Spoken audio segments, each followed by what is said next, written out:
Your brain is the most powerful weapon in the world. Some people have been bullied. Some people are just stressed out. Some people are insecure. Some people are fat and overweight. I call myself fat because I was fat. And people don't want to do that. They want to say, oh, don't call yourself fat.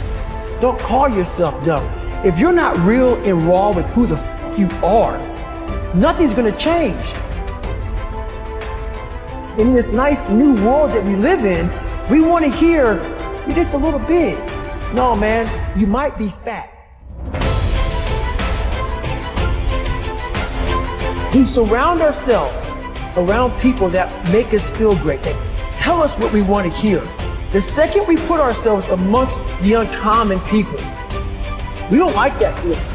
That challenge and feeling of that person waking up 3:30 in the morning and say, hey, put your shit on, we're going for a run. We like that person who says, hey, no, man, I don't feel good today, man. And they say, oh, it's okay, brother. We don't want that motherfuckers like this. Hey, man, no, bro. Get your shit on, man. Stop being a punk. This is all about the quitting mind. So what's the quitting mind?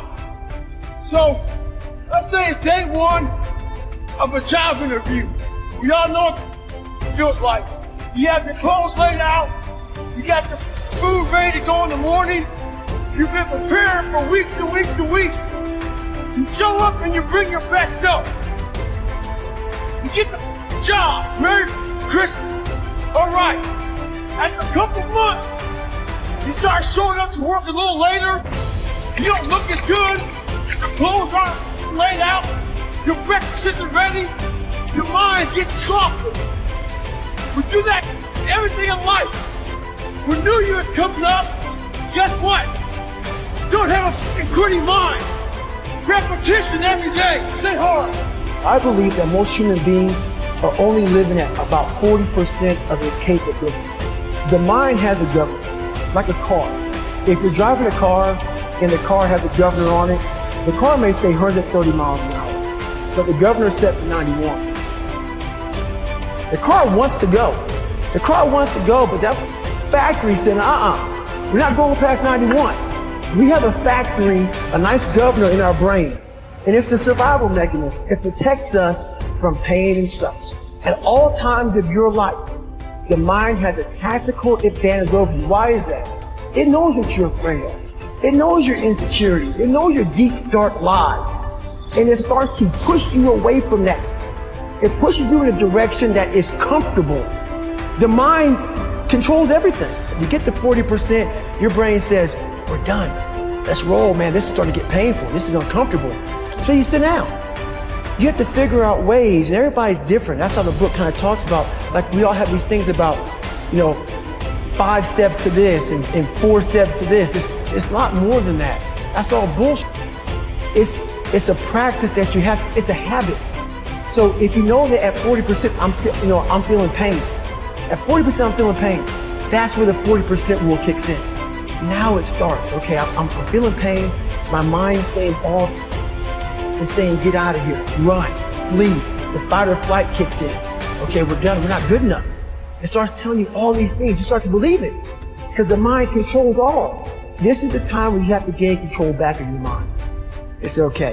Let me see if I can go 45%. And once you start giving yourself more and more hope, and start realizing, okay, the mind starts to be, okay, what are you doing? We're supposed to be going right, and you're going left. You start then controlling your mind. Start finding more in yourself, and then it goes from 40% to a lot further than that. And that's the start of it, though. Get to the spot where your mind is saying stop. Wherever that is, you gotta get there first, and then that's when that starts to work for you. You gotta control yourself in that moment. Well, at that time of year again, we start to feel real happy. Why? Because we're not going to work. If you believe in Santa Claus and you celebrate Christmas, you're looking forward to Santa Claus coming on the chimney giving you some presents. It's a real good time of year. So in that good time of year, we start to feel real good about ourselves. We start to feel great. So we start making promises to ourselves about, hey, I'm going to lose some weight. I'm going to do better in school. I'm going to be better here, be better there. That's what happens. The real Merry Christmas happens. And all of that noise is gone. It's quiet. And it's you against you. And now all those endorphins are gone. And I promise you, man, by getting up early and getting after it to go lose weight, study harder, guess what? It's a lot harder now. That repetition becomes a lot harder now. So a lot of us can't do things on our own. So find somebody in your life. So when you throw that towel in, they throw that motherfucker back at you and say you're not done yet. How you gonna feel, man, when you accomplish this goal? Coming from that. Coming from the fucking hell you came from. A lot of people start from a good starting point. They have a good foundation. What if you can surpass all of these? If everybody who was way up here started up here, and you started with no legs. You had to grow the legs so you can start walking, and then crawling, and then running, and then you start passing people and all this given to them. This might be exactly what I need. The darkness is exactly what I need. It's how you look at your situation.